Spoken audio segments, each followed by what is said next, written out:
Quando você for estudar, lembra que tem 3 passos, né? Tem uma etapa que é entender, a outra que é aprender e a outra que é fixar. Fixar é mais fácil, que é só dormir.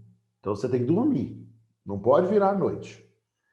Entender é assistir a aula de forma ativa, fazendo as anotações e tal. Isso aqui vocês precisam ficar bem marcados nisso, porque vocês não podem esquecer disso, entendeu?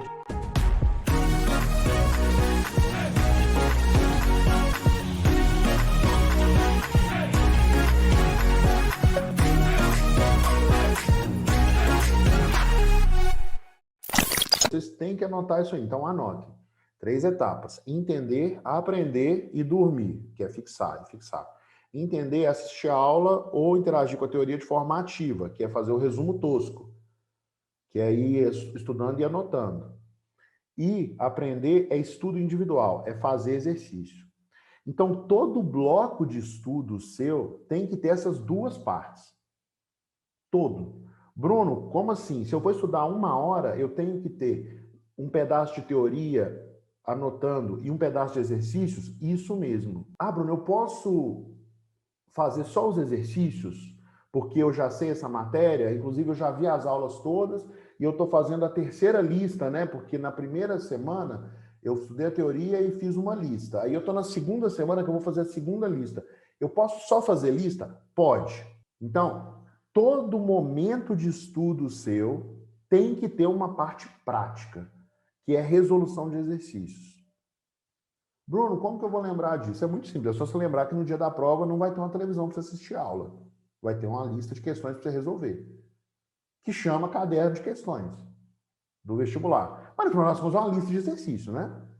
A sequência de exercícios você tem que resolver, com algumas dificuldades, né? Que você está ali nervoso, porque aquilo pode realmente mudar a sua vida, vai definir seu futuro, né? Questões que você nunca viu, iguais. Mas aí você tem que lembrar que o comando da questão você já viu várias vezes, enfim. Mas voltando. Toda vez que você for estudar, você tem que fazer uma lista de exercícios. Então, por exemplo, é muito comum, às vezes, o aluno assistir a aula e ele ficar assistindo muita aula e falar, não, depois eu vou fazer os exercícios. É comum, mas não adianta.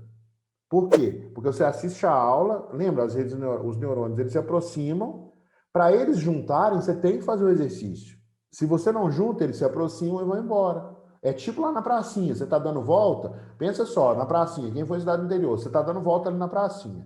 Aí, com o tempo, você começa a ver uma pessoa que você tem, né, uma afinidade, assim, né? Geralmente uma pessoa que você quer ter uma conversa mais sentada no banco da praça. Quem que eu quero sentar no banco da praça para trocar ideia? É isso que acontece com o neurônio. Então, você está assistindo aula, anotando, você está ali na pracinha vendo com quem que você vai sentar no banco para trocar uma ideia. Quando você para na frente do moço do sorvete ou da pipoca, compra uma pipoca ou um sorvete e senta no banco para conversar com a pessoa, você já está mais aproximando para, né, pegar na mão. Aí já é o exercício. Entendeu? Então, para você pegar na mão, você tem que sentar no banco da praça. Para o neurônio colar um no outro, você tem que fazer exercício. Então, toda vez que você estiver estudando, você tem que fazer exercícios. A gente está aqui para ajudar vocês a se planejar e, no final das contas, a gente fez a plataforma, colocou tudo na ordem, é um planejamento. A única coisa que você tem que fazer é seguir na sequência. Se você seguir na sequência, vai dar tudo certo, entendeu? Isso foi, na época que eu fazia o cursinho, eu não era dos mais inteligentes, mas eu era o mais bitolado. Eu era tipo assim, era como se eu fosse um cavalo e colocaram na minha frente assim, viseira, e eu só ia nessa direção, entendeu? Aí um panguá me chamava para olhar do lado, vinha o professor e puxava, volta aqui, Jacu. Aí eu ia, entendeu? Você não precisa ser inteligente para passar no vestibular. Na verdade, até quanto menos inteligente você for, talvez seja até mais fácil. Mas é só você seguir uma sequência. Então, nós montamos essa sequência aqui. Entendeu? Nós montamos essa sequência. É só você seguir a sequência.